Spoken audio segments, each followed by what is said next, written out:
салому дуруди бепоён ба кулли мухлисони барномаи дар шабакаҳои иҷтимоӣ. Фирдавси Хурсанд топ хабарҳои варзиширо мегӯяд. Рафтем.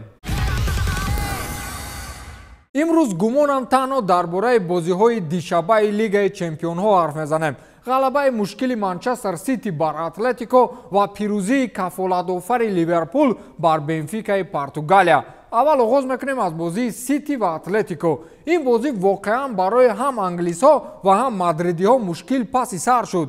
бозӣ ба истилоҳ прагматикӣ ва дилгиркунандаи шогирдони Симеоне намояндаҳои Манчестерро хеле мунтазир монд то ба дарвозаи онҳо гол зананд. ин кори мушкил дар дақиқаи 70 ба миён омад ва Кевин Де Брюне тавонист ки дарвозаи Ян Облакро рахна намояд. азбаски гол хеле лозимиву ба заҳмати зиёд ба даст омад, Пеп Гвардиола аз шодии зиёд дар майдон ба истилоҳ фонтан ташкил кард. барои чунин зебоӣ чизе лозим набуд ғайри як шиша оби оддӣ ки сарпӯш надошта бошад, вале акси хеле зебо баромадааст. не? ин аввалин зебогӣ ба ҳамин монанд нест ки мо дидем. чанд рӯз пеш ҳамлагари Тоттенхем Харри Кейн низ ҳангоми истиқболии гол шишаи Кока-Коларо ки аз миёни мухлисон ба сараш ҳаво доданд бо пой зарба зад ки дар акс хеле ҷолиб омад. Атлетико дар ин бозӣ ҳамин қадар сахт бозӣ кард ки шогирдони Гвардиола мурданд, лекин дуюм голро зада натавонистанд. назари Диего Симеоне дар нисбати бозии мазкур аҷиб аст. ӯ ҳарифи худро беҳтарин дастаи дунё унвон медиҳад ва ба ин восита мухлисонашро фаҳмонданӣ аст ки онҳо шояд муқобили ин даста дар ин марҳила ғалаба накунанд. инро пешакӣ худро сафед кардан мегӯянд. хулас гумонам Симеоне хулосаи худро аллакай баровард, ҳарчанд шонс ҳаст. бинед ки ӯ чӣ мегӯяд. бозии бениҳоят мушкил зидди дастае ки бениҳоят хуб бозӣ мекунанд ва бо шарофати истеъдодҳои инфиродӣ муваффақ ҳам ҳастанд. мо сараввал хостем бозиро маҳкам кунем ва аз контрҳуҷумҳо истифода барем. дар қисми аввал мо ҳуҷум карда натавонистем ва Сити ҳам ягон зарбаи мустақим ҷониби дарвоза надошт. дар қисми дуюм ҳам ҳамин хел буд, вале онҳо фурсати голзанӣ пайдо карданд. дар бозии ҷавобӣ ягон чизи бартариятдиҳанда офаридан лозим аст. ин муқобилияти дурударозе аст ки ба ду қисм ҷудо мешавад. барои Сити фарқ надорад, онҳо як хел бозӣ мекунанд. ба фикрам ин дастаи беҳтарини дунё аст, аммо то охирин нафас мо мубориза мебарем, гуфтааст Диего Симеоне. якчиро шафшаф нею шафтолу мегӯянд. ҳамин қадар гап мегуфт ки мо наметавонем Ситиро шикаст дода. яке аз қаҳрамонони асосии бозӣ дарвозабони дастаи мадридӣ Ян Облак ки ниҳоятан дар ин бозӣ як гол хӯрд, андешаашро дар мавриди рақобат баён кард ва мисле ки ӯ ҳам аз ояндаи ин бозӣ он қадар умед надорад. бачаҳои Гвардиола оташи чашми мадридиҳоро гирифтанд. фурсати голзанӣ як тараф ҳатто ба расидани тӯб иҷоза намедоданд. Облак баъдан зимни мусоҳибааш гуфт ки мо медонистем ки мушкил мешавад. мо мехостем натиҷаи беҳтар нишон диҳем. бале мо бохтем, вале бо ҳисоби 1-0. чунин ҳисоб маънои онро дорад ки бозӣ мисли қабл идома дорад. мо то охирин нафас ҳимояамон хуб буд, ғайри фурсати голие ки ба вуҷуд омад. Манчестер Сити бозиро бо тамоми нерӯ идора мекард, вале мо ҳам роҳҳои маҳкам кардани онҳоро пайдо кардем. ман фикр намекунам ки бозингар ивазкунии Гвардиола ба гол оварда расонид. не, бозиро танҳо як фурсат дигар кард. ҳама корро кардан мумкин аст, чун мо ин навбат дар хонаи худ бозӣ мекунем. мо бо Атлетико ҳамеша боварӣ дорем, гуфтааст Ян Облак. бовар кардан хуб аст, вале тӯб дар поят нарасад аз куҷо гол мешавад?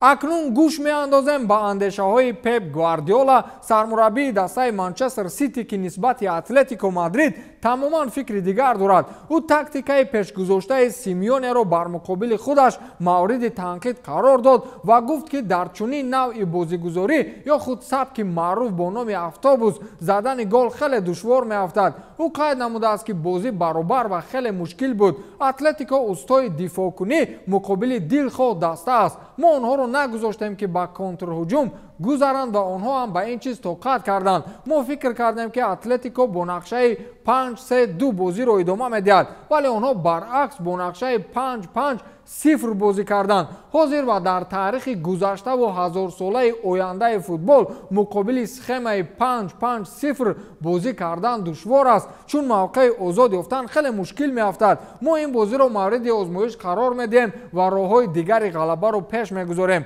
اگر فرقیت گذاریم آنها نسبت ما جسمانا پرقوت‌ترند و بچه‌های ما نظر به آنها معده‌تر و سبک‌ترند. این موضوع تحمل کنی است. احساس میکنم که بازی جوابی همان گونه می شود که امروز بعد گل شد. این بازی خیلی برابر بود، گفته است پپ گواردیولا. من بگویم بازی جوابی چه خیلی می شود. اتلتیکو الکی گل خورده است و از سبک اتوبوس استفاده نمیبرد. وقتی ضد گواردیولا با این سبک بازی نکردی حتما کمش 3-4 گل میخوری. گمانم حس کردید که احوال مادرید چه خیلی می شود.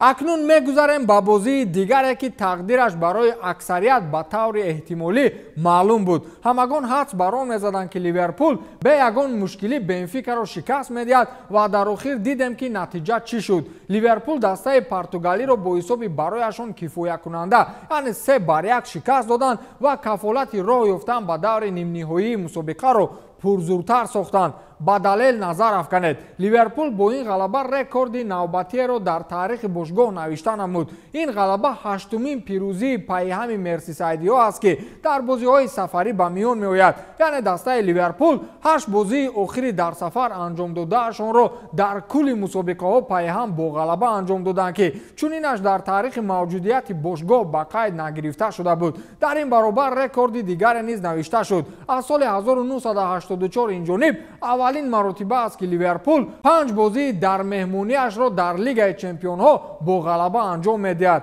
بهوده اکثریت مخلصان اشاده دسته لیورپول ایده‌های آن را ندارند که در نزد میدان انفیلد هیکل بزرگ یورگن کلوپ برافروخته شود. حاضر که غلبه میکند درباره هیکلش گپ میزنند. ها وقتی که شکست خوردن ها سر شد و لیورپول به خبرگیری خانه های 12 و 13 جدول رفت، بعد همه در دست آویزه ها به استعفای یورگن کلوپ صدا بلند میکنند. ما شیر انسان خورده ایم. در برابر نشاندادی در بالا قید شده همچنین آمار انفرادی دیگر در این دسته نو کرده شد. انیقترش در روی خط بهترین نشانزنهای تاریخ دسته لیورپول در لیگ چمپیون ها تغییرات عجیب به عمل آمد. سادیو مانه با گل زدهش در این بازی از فوتبالباز دستان لیورپول استیون جرارد در این نشانداد پیش گذشت. گل دوم دسته لیورپول را مانه به هدف رسانید و این گل برای فوتبالباز سنگالی در لیگ چمپیون ها با پیراهن دسته مرسیسایدی 22 گل به حساب می رود که استیون جرارد در این مسابقه با زدن 21 گل دست یافته بود. اکنون مانه با 22 گل در روی خط بهترین های تاریخ لیورپول در لیگ چمپیون ها در موقع دوم بعد محمد صلاح می ایستد. باید یادآور شویم که لیدر روی خط مذکور محمد صلاح با 33 گل در صدر روی خط است و با مانع 11 گل دیگر لازم است که جای همتای خود را اشغال نماید. راستی این روی خط را من ندیدم. فرناندو تورس، مایکل اوون،